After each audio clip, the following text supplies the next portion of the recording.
In Cairo, a muezzin calls faithful Muslims to prayer.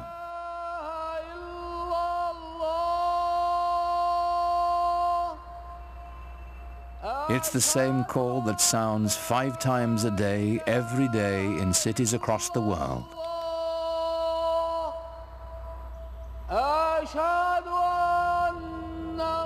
Nearly a quarter of the people on earth respond to it, bound together by the enduring spirit of Islam.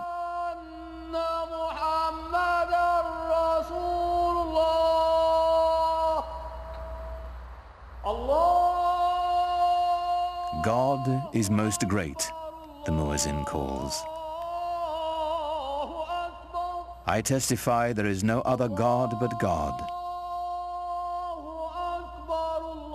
I testify Muhammad is the messenger of God. Come and pray. Come and flourish. God is most great. There is no God but God.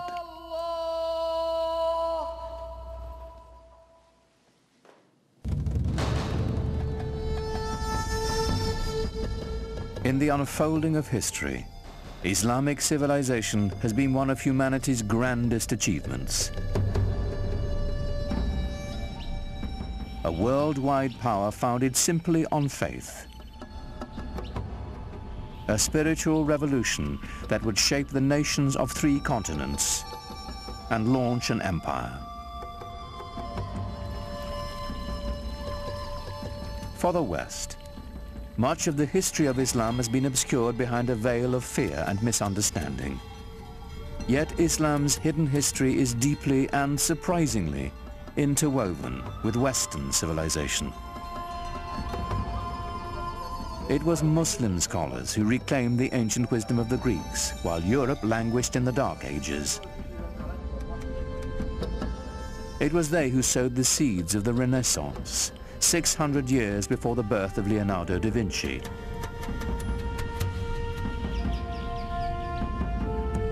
From the way we heal the sick, to the numerals we use for counting, cultures across the globe have been shaped by Islamic civilization. But all this began with the life of a single ordinary man, and the profound message he proclaimed would change the world forever. His name was Muhammad.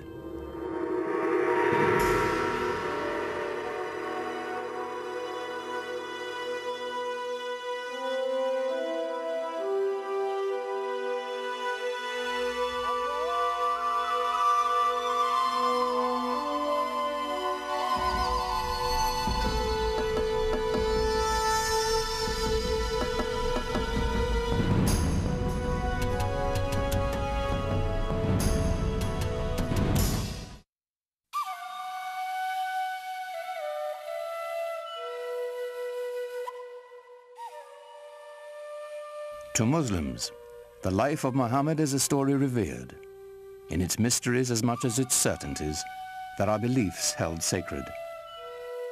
Whatever we can tell about the Prophet, of course, is screened through the filter of what has been preserved over the centuries and what people have wanted to preserve. And it's very difficult to pull out from all of these different sources that are very adoring and the ordinary human being that the person that he was.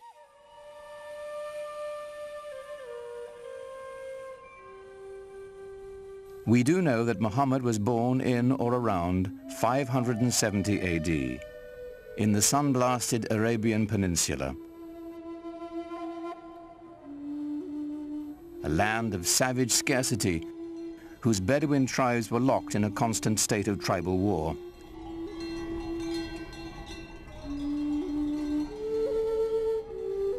While still an infant, Muhammad's parents gave him his first taste of life in the desert. Muhammad was from a town in Mecca, but he was sent off to live with the Bedouin because the people, even in the town of Mecca, felt that the Bedouin were the holders of the deeper cultural Arab values. And the Bedouin view the townspeople as having lost their really authentic roots in Arab culture and the poetry and animal husbandry and all the things that they do so well. By the time Muhammad was 6, both of his parents had died, and he was taken under the protection of his uncle, chief of his clan. Being an outsider gave him a singular perspective.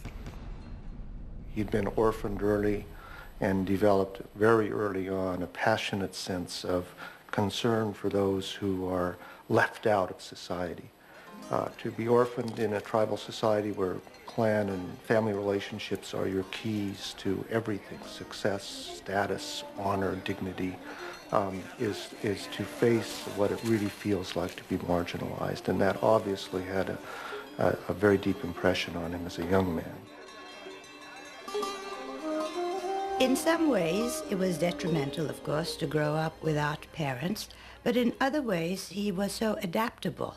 He had many parents, he had many fathers, he had many mothers, so it made him a child of everybody. Muhammad's clan, like Arabs all across the Arabian Peninsula, would share the stories that had been told and retold for generations. Pre-Islamic Arabian civilization was largely an oral culture, and was tremendous respect for and admiration for people who could express themselves orally, and especially those who could recite poetry almost at the drop of a hat. Some of the most important people in a tribe were the poets. As they sang of the glory of the tribe, they told the story of the tribe. To the Bedouin, the word had a mystical importance. Poets linked the tribe to its ancestors and celebrated values older than memory. Poetry was the sinew that bound the Bedouin together, celebrating their victories, lamenting their defeats. The poems themselves, like the poems of Homer, both celebrate this great heroic ethos and yet intimate in the deepest way the tragedy that this ethos of constant tribal warfare brings to people. Warfare and conflict were the grim realities of a dangerous time. Muhammad's uncle taught him the skills he'd need to survive in a world where even a prophet would wield a bow and arrow.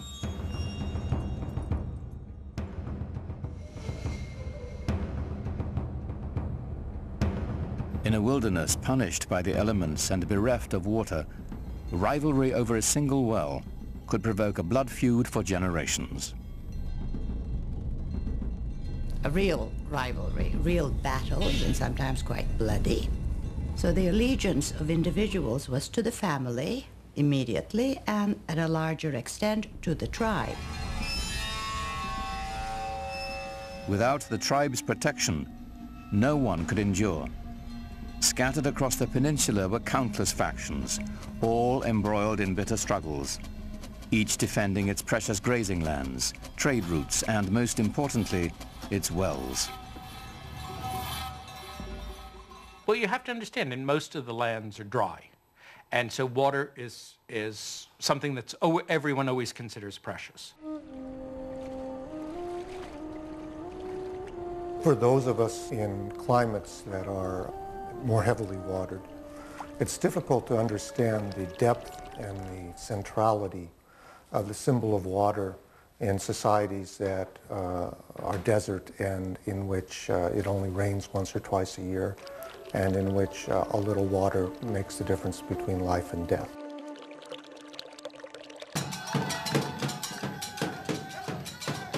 Each clan had its own separate gods and totems, to water and wind, fire and night. They were kept in the caravan town of Mecca, in a shrine of wood, stone, and cloth. It was called the Kaaba, the Arabic word for cube.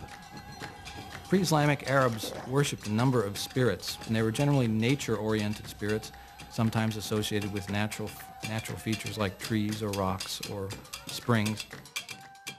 And the Kaaba in Mecca was one of a number of these sanctuaries centered around a particular cluster of deities. It was said the Hebrew patriarch Abraham himself built the Kaaba centuries before, and that a sacred black stone it held within had fallen from the sky. In these turbulent times, the Kaaba provided a rare place of peace. Only here would the Bedouins submit to a temporary truce before returning to their conflicts of the open sands. There was this one place in the middle, around the Kaaba, which was, from even pre-Islamic times, was a place of a sacred enclosure where all people had to put down their arms. And this, of course, facilitated trading because it meant that you couldn't carry on your feuds when you were doing your buying and selling. The spiritual and economic importance of the Kaaba in Mecca are pretty hard to separate as far as the pre-Islamic Arabs are concerned. The Kaaba made Mecca a vibrant center for trade. Here were found Arabian incense, exotic perfumes and Indian spices, Chinese silks and Egyptian linens. But perhaps the greatest treasure to be found at Mecca was the rich mixture of cultures. There were people who came through town who had all kinds of interesting experiences to relate to faraway places. The local religion was mixed. There were Christians, there were Jews, and there were also the Arabs of the desert who followed an animist type of religion. Muhammad's world was a center of trade, connecting the Mediterranean Sea to the Indian Ocean, linking the aging empires of Byzantium and Persia to the great bazaars of India and China.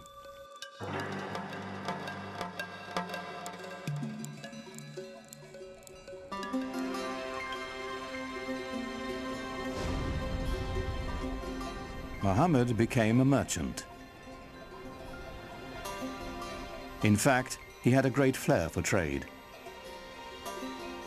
At the age of 25, while leading a caravan northward to Syria, his talents caught the eye of the shipment's owner, a wealthy widow named Khadija.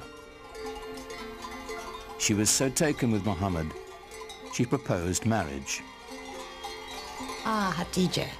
Well, I think she was a mentor as well as a wife, a very strong lady who had her own business, and Muhammad was helping her out. So it was a wonderful partnership, and I'm sure he learned a lot from her. He had a tremendous amount of contact with merchants coming from different parts of the world, passing through the Arabian Peninsula. I think he was a very intelligent man, very open-minded, and he was able to communicate with a great variety of peoples. He must have had great charisma as well. Muhammad had a way with people and with resolving their disputes. Once, when the Kaaba fell into disrepair, the clan chieftains quarreled over who would have the honor of putting the sacred black stone back where it belonged. Before violence could erupt, Muhammad proposed an equitable solution.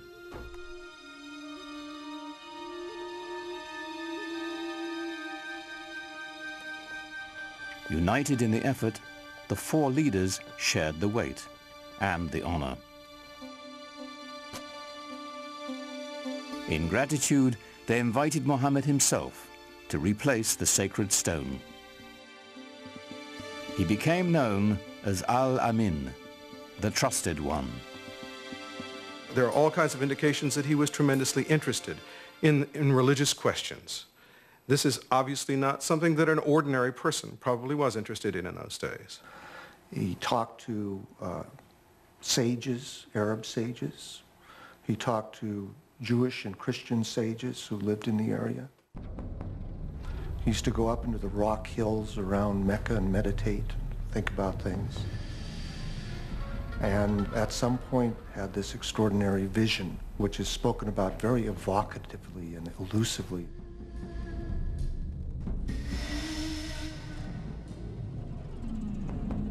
In a cave above Mecca, Muhammad had an experience that would be the defining moment of his life. An angel was said to appear before him in the form of a man, instructing him to recite in the name of God, the Almighty. For Muhammad, it was an encounter as profound as it was deeply disturbing. You get a sense of what it would be like to be a normal person in society, perhaps unusual in the sense of your intensity for things like social justice and finding out what the meaning of life is, but not being endowed with anything that would seem miraculous by your friends. And all of a sudden having this voice come to you and then come out of you as you speak it and recite it to other people. And that is the beginning of the prophetic career of Muhammad.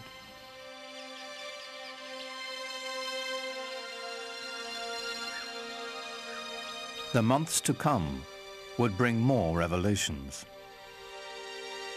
Powerful words of a lyrical quality, more beautiful than the most exquisite Arabic poetry.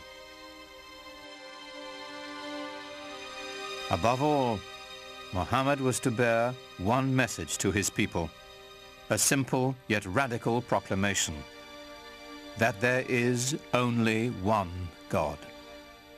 The central tenet of Islam is the oneness, the indivisible unity of God. Not something that is simply, that one pays lip service to, but something that is absolutely the most important concept. Divine unity is more than saying there's only one God and there aren't other deities. It's only thinking about one thing. So to be thinking about possessions, to be thinking about status, to be thinking about power are all intellectual idols.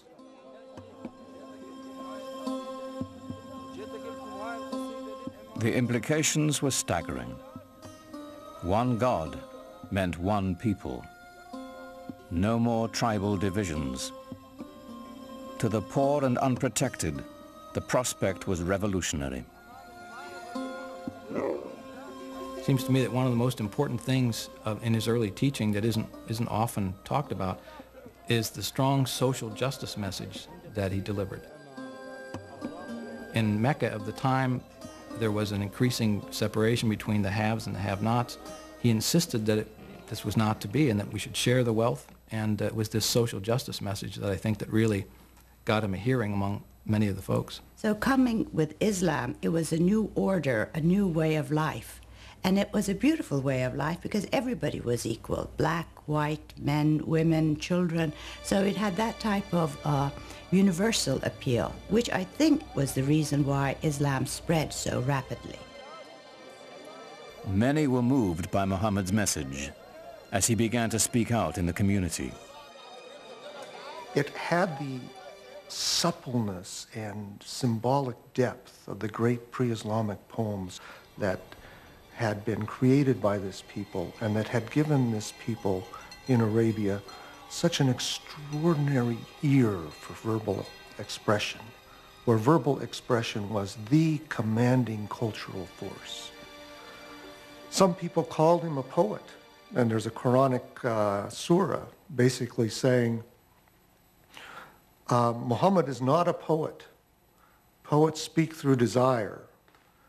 This is not the voice of desire, this is the voice of God. Muhammad's following began to grow. They called themselves Muslims, for those who surrender to God.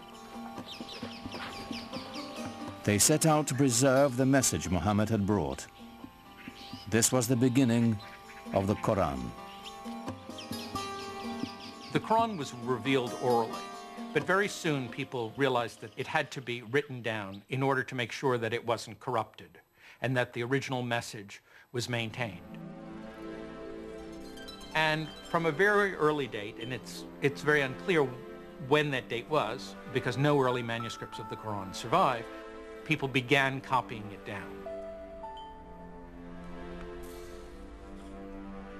The Quran is a revelation of spiritual teaching, of both ethical and social guidance.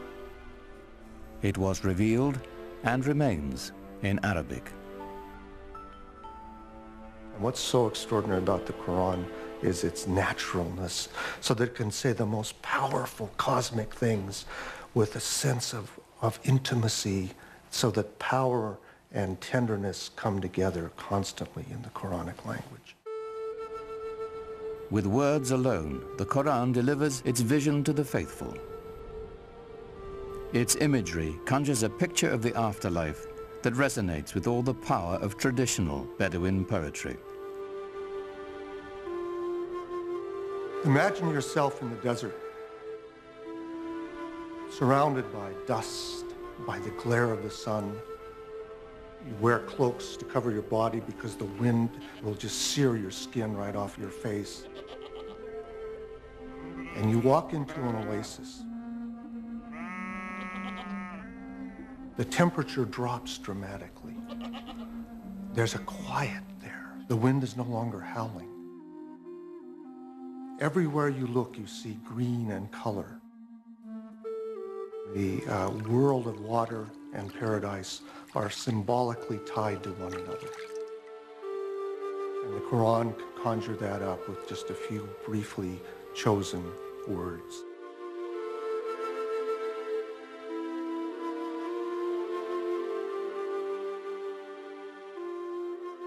Yet for all the imagery of paradise in the Quran, there was no easy description of God. The mystery would remain. It's very difficult to talk about God without reifying God. Reifying to make God into a thing, or anthropomorphizing God, to make God into a projection of our own human self. And that's why Muslims don't like sculpture, for example, traditionally, because they believe that there's that danger.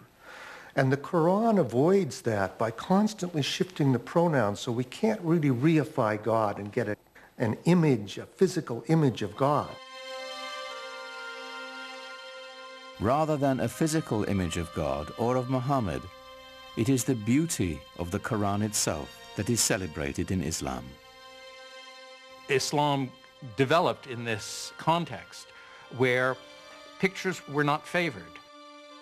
The Quran, as it was revealed, was God's representation on earth, and Muslims felt from a very early time that the only just representation of God's word, was the Quran itself, not any picture of God, certainly not, because you couldn't represent God, and certainly not a picture of Muhammad, because he wasn't divine.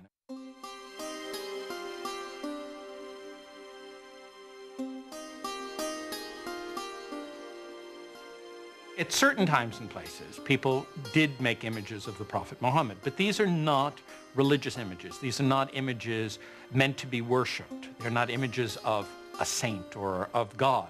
They are images of Muhammad as a historical figure.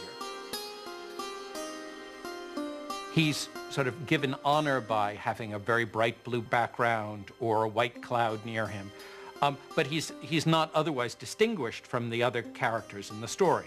At other times, people did represent the Prophet, but he was always represented with a white cloth over his face to hide his face, so that there were different approaches to doing this. But in all of these are not devotional images. You're not supposed to look at them and pray towards them. You're to learn more about the history of your religion with the emphasis on history from them. As Muhammad's community grew, so did the opposition. People, of course, were skeptical and said, look, if you're a prophet, where's your miracle? And the prophets in the Quran, Moses had miracles, Jesus had miracles. Where's your miracle? The Quranic answer to that challenge is, this is the miracle, this Quran. But that wasn't miracle enough for the people who defined themselves by the gods of their ancestors and the totems of their tribe. Their doubts increased. The idea of life after death appalled them. So the Quran presents people as really being skeptical. You mean to tell me that after I die and my body has gone back to the elements and I've been putrefied, that I'm going to be put back together again and brought back to life? That, of any of the messages in the Quran, that struck the people of Arabia as being the most hard to believe. Muhammad also spoke of eternal damnation for the unjust. He used the language of apocalyptic imagery, talking about the signs of the ends of time, when the mountains crumble, when the skies are rolled up like scrolls. Then you will know what responsibility you bear for your actions. There are references to those who are unjust going to the fire. To the non-believers, the divine reckoning Muhammad invoked was an outrage. His dismantling of their heritage and customs, deeply unsettling. It was a threat in several ways, to their social order, to their age-old traditions, and an economic threat because of the importance of the pilgrimage shrine of the Kaaba in Mecca. As Muhammad's following increased, the social fabric of the caravan city began to unravel. Business suffered as pilgrims and traders, worried for their safety, left town. The tribal leaders decided Muhammad and his message must be removed permanently. They didn't want him taking over. They didn't want him horning in on their control of the city. They made things very difficult for him, perhaps even plotted his assassination. They tried to keep him away from the Kaaba. They did everything they could to kind of run him out of town. They demanded that Muhammad's uncle remove his clan's protection from the Prophet, which would clear the way for his murder without the threat of retribution. But his uncle refused. The battle lines were drawn. Nothing short of tribal war would settle the conflict now. Muhammad is clearly asked to do extraordinary things, to tell the Bedouin to give up many of their notions of multiple gods, to give up their attachment to their ancestors and their tribal warfare in the way they had, things that could and did make him the object of scorn, persecution, and an attack.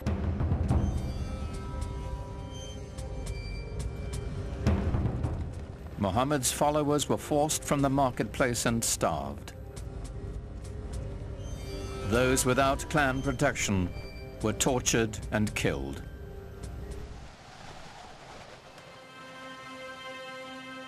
In 619 AD, Muhammad's wife, Khadija, died, and his uncle as well.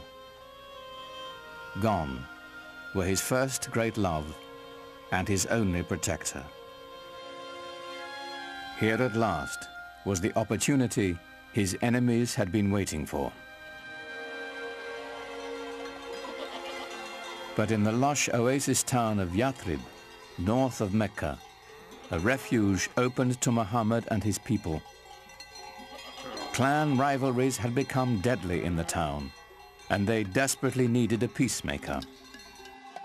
They had heard that Muhammad was a very trustworthy man. They heard that he had great arbitration skills, and they thought, let's see if we can't get him up here and help us out. So they invited him.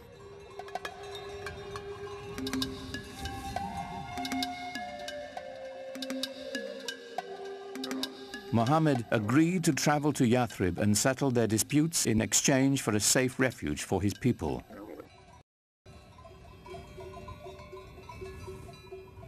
For Muhammad's followers, leaving the place of their ancestors their families and tribes, was the ultimate test of devotion.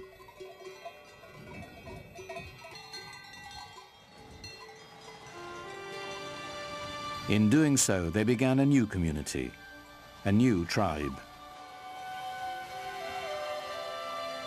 For the first time, they were bound together not by blood, but by faith.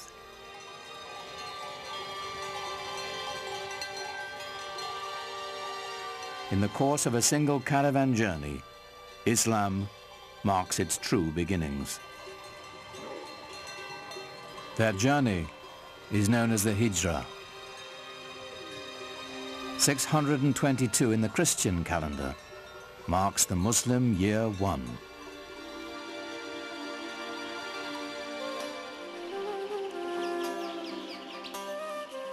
Muhammad's goal among the people of Yathrib was the same as his larger mission, to bring unity and peace with his message.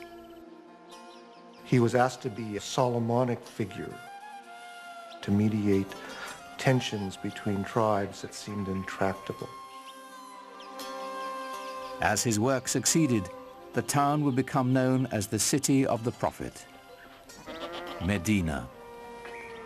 Muhammad's great task in Medina was to try and bring together these various groups and to try and forge a community of believers in a way that would bring people together in a sort of harmony. To the divided clans of Medina, Muhammad offered a vision of solidarity. But even as he spread the word of Islam, he didn't challenge the beliefs of other faiths. Islam sees itself in relationship to the earlier revealed religions of Judaism and Christianity and treats them as people of the book. It believes that God had revealed himself, his word, to mankind many times, to Moses, to Jesus, for example, but each time people went astray. Throughout the Quran, we have a sense of the humanity of Muhammad, his humbleness as a person, and the extraordinary challenge of the mission he was given by this divine revelation.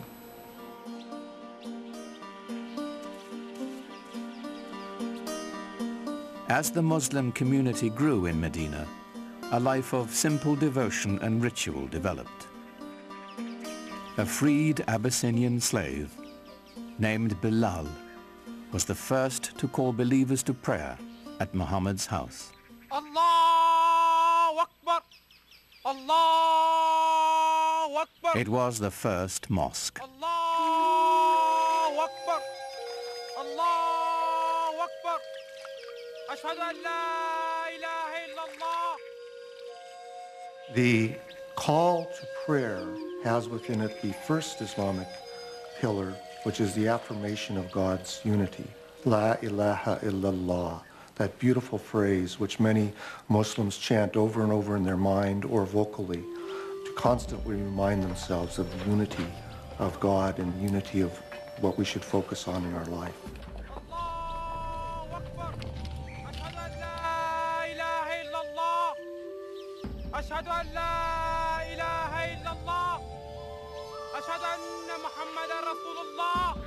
Praying together is a good thing. It cements the idea of belonging to a movement, to a religion, to an organization, to a community. The result is something very, very powerful, even to watch, even for a non-believer or someone from another religion. We carry out physical gestures of prayer in worship that unify our body and our mind and our soul, all at the same moment of bowing and touching our head to the ground toward that exact center. What could be a more powerful symbol of unity? It's said that while he was in Medina, Muhammad received a revelation instructing those in prayer to face in the direction of the Kaaba in Mecca. Though filled with pagan idols, it was still the shrine of Abraham, the first believer in the one true God.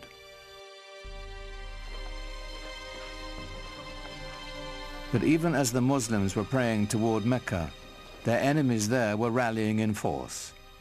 Their goal, to wipe out the Muslims.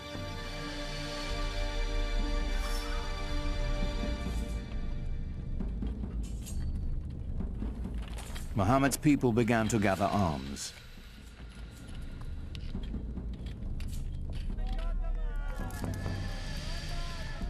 Though the Muslims prepared as best they could, they were outnumbered and outmatched.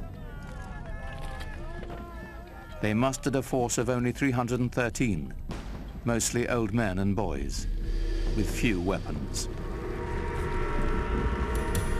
While the approaching Meccans were heavily armed and 1,000 strong.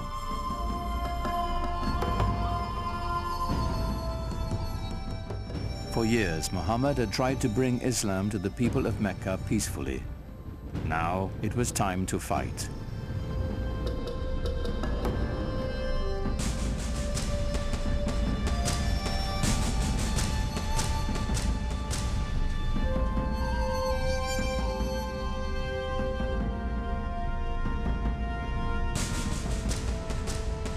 The Muslims faced their own tribes, brother fighting brother, son against father. Yet they came armed with a powerful weapon, a passionate belief in their faith. Muhammad's troops fought with every confidence that God's will was guiding them.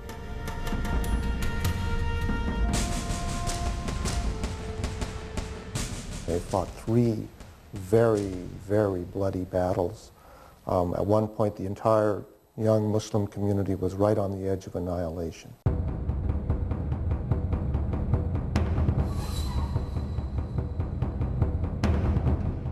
For 3 years, the Muslim army held out against staggering odds.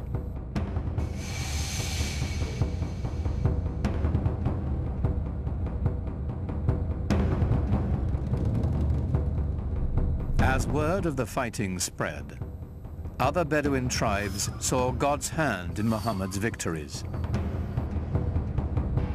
One by one, the peoples of the desert began to join in his struggle. The Muslim army grew, and the tide began to turn.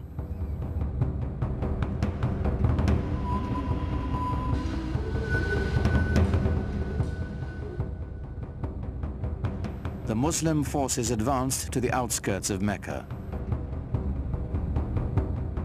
It was a furious siege that lasted for nearly a month.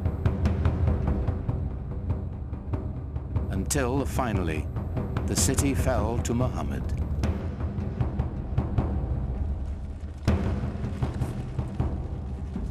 In 630 AD, the terrified people of Mecca braced for the onslaught.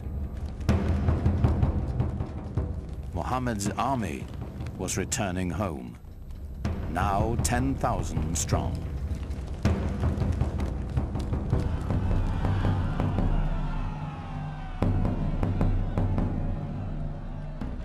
The vanquished knew the terrible fate that awaited them.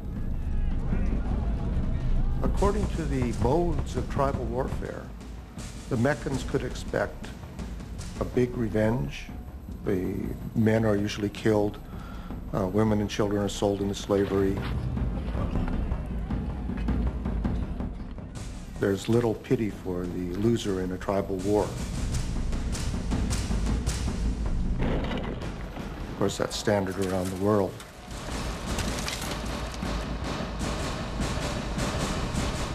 But Muhammad had a surprise in store for the fallen city. When Muhammad came into Mecca, and not only did not carry out a bloody revenge, but actually embraced the very Meccans who had fought him for 3 years and attempted to annihilate him, it was very shocking to the people in his milieu. So within the very founding of a religion, one finds episodes of great generosity, often extraordinary acts of kindness and mercy. But not all of Mecca escaped Muhammad's wrath. Flush with victory, his troops marched straight to the Kaaba. 7 times they circled the shrine, as those who had come to seek its protection appealed to their idols. But it was not the pagan people Muhammad had come to destroy. It was their gods. He raised his staff, and the tribal gods of his ancestors smashed into dust. When Muhammad entered Mecca and entered the shrine and destroyed the idols in the shrine, this is of great cultural and symbolic importance in Islam. By breaking the idols, he was breaking apart the tribal system in which each tribe really had its own independent deity. This was shocking to the Bedouin. This was saying the gods of our fathers are being destroyed. In some sense, you're saying that our fathers themselves were deluded.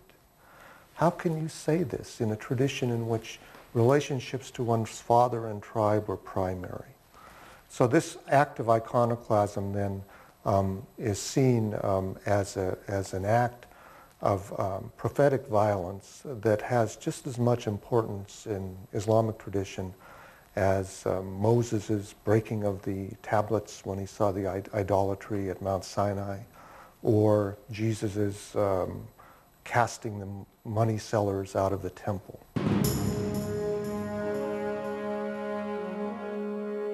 The destruction of the idols was a new beginning, a breaking from the past and the creation of a powerful new force. Mecca was just the beginning. One after another, the tribes of a nation were summoned to the fold and united under the banner of Islam. A worldwide community of faith was begun, born in an extraordinary alignment of history, personality, and conviction. What Muhammad did was to bring a sense of solidarity, a sense of mission, and he united all these separate segments within the peninsula. From then on, moved eastward, westward, northward, southward.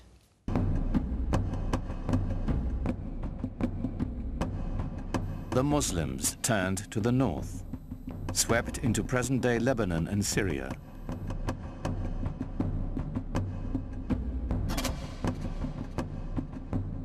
They continued west into Egypt and quickly across North Africa, fortifying the coastline of the Mediterranean. Only the seas stopped them. Its growth was so explosive from 622, the year 1 of the Islamic calendar.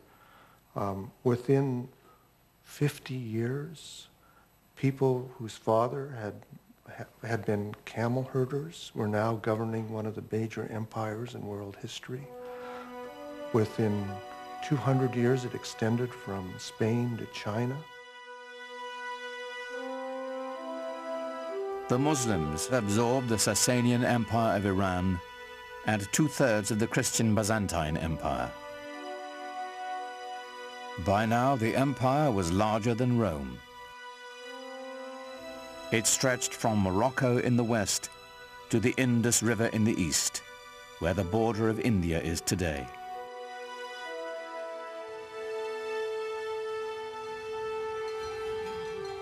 How had it happened that so small an army could conquer an area so large, so fast, so easily?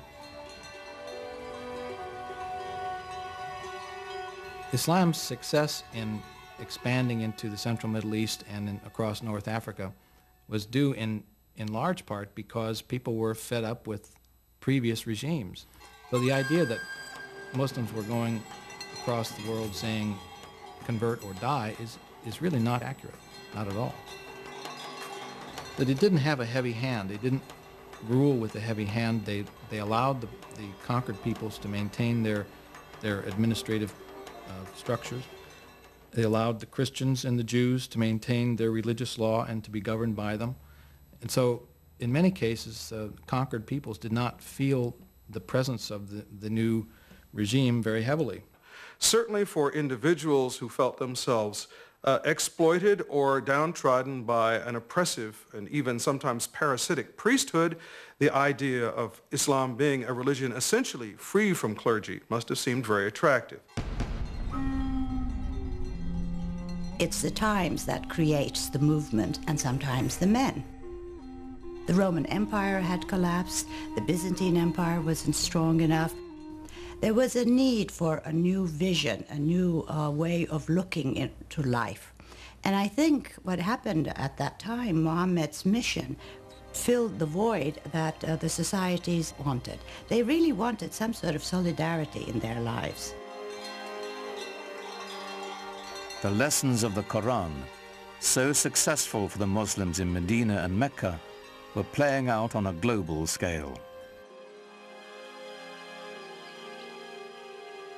As the conquest swept through Syria, the Muslims held their Friday prayers in the Church of St. John the Baptist in Damascus, allowing its Christian congregation to continue their services on Sunday. Side by side, the two faiths shared the same building, in peace.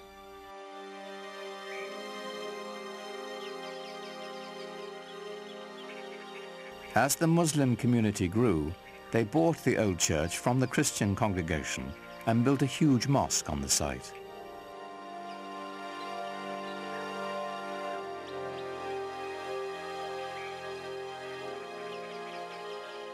With Byzantine artisans, they decorated it with golden mosaics of an Islamic paradise.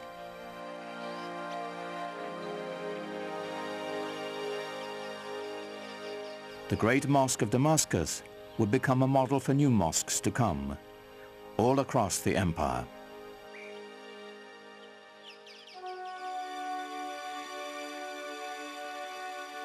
The Arabs transformed their conquered lands, maintaining, improving or expanding the infrastructure. In Tunisia, building on Roman ruins, they devised an ingenious system of water purification, using gravity to separate fresh water from sediments. Part of this system were these two enormous basins that they built outside the city walls. The clean fresh water would flow over into the larger basin, where it would then be distributed by pipes to the city. This is, hundreds of years before anyone in Europe ever thought of having running water.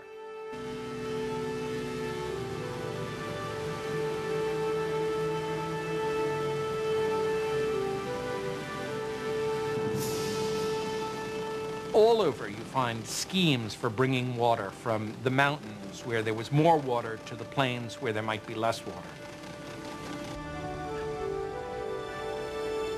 They resurrected elaborate irrigation systems, filling the old stone aqueducts with precious water.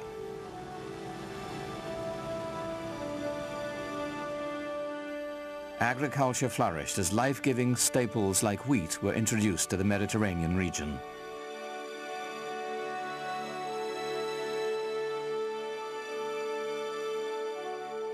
But Muslims saved their most monumental feat for the holy city of Jerusalem.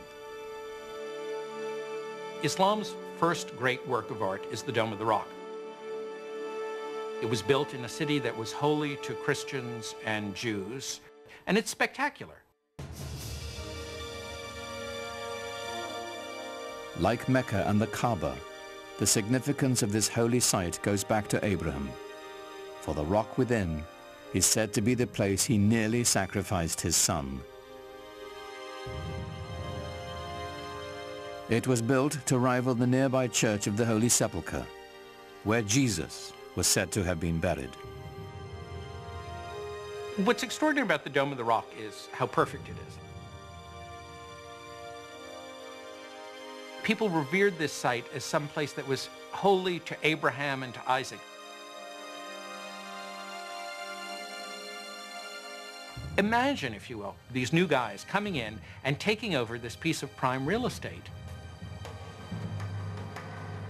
and building a new building for a new religion that sits on top of a mountain and sparkles and glitters in the sunlight for everyone to see.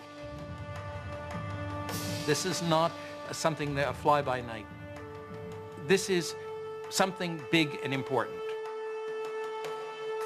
Islam has come to stay.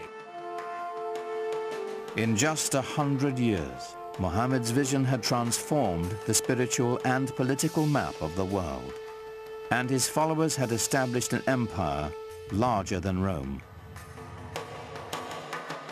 But Muhammad never lived to see it. In the 11th year of the Islamic calendar, 632 AD, only 2 years after the taking of Mecca, Muhammad died.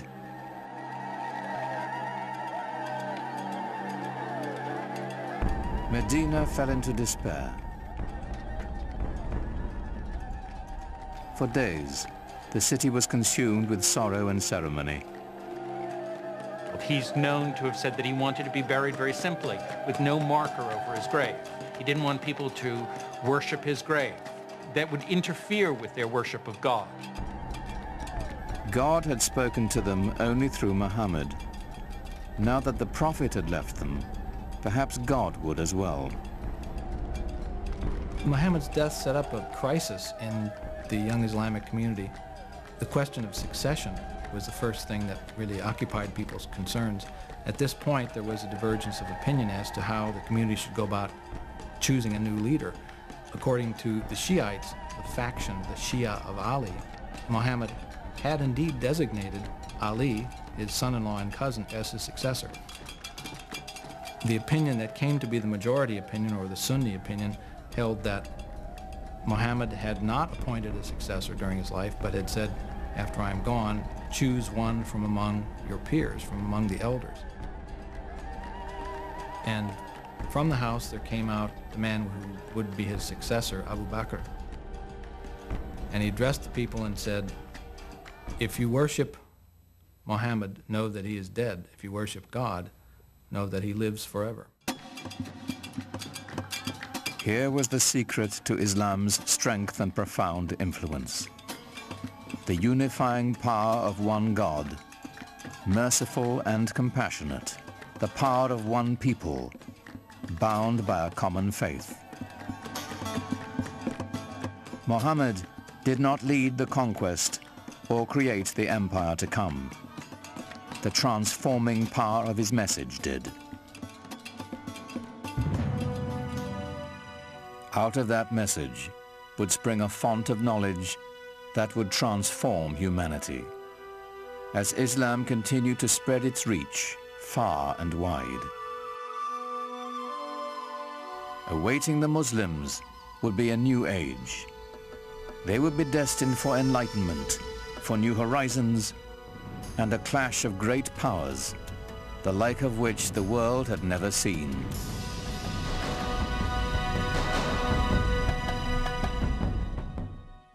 During the 7th and 8th centuries AD, a powerful new faith was about to change the world, the faith of Islam.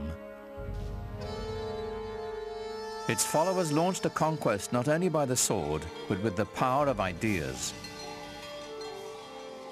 200 years after the death of Muhammad, his message and the new Arab empire were transforming 3 continents. Now comes a new empire, a political new configuration, driven by a religious, newly defined civilization. This new civilization expanding beyond its own dreams within a period of very short time. Literally, the largest empire civilization had ever known.